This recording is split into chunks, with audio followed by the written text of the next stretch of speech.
Good day everyone! So for today's video, maghahanap po tayo ng male at female na airwigs.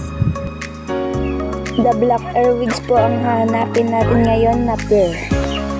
So una po natin gagawin ay butasan yung takip ng topper, lagyan ng pandikit, at lagyan ng screen. Pagtapos na ang topper ay lagyan ng sawdust. At ang sunod ay maghahanap na tayo ng airwigs sa puno ng niyog o sa balat ng mga saging. Pagkatapos ay ilagay natin ang airwigs sa topper na may sawdust. Lagyan natin sila ng tubig at feeds.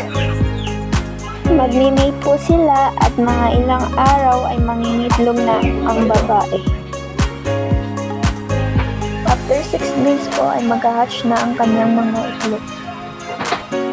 At sa huli po ay i-release na po natin sila.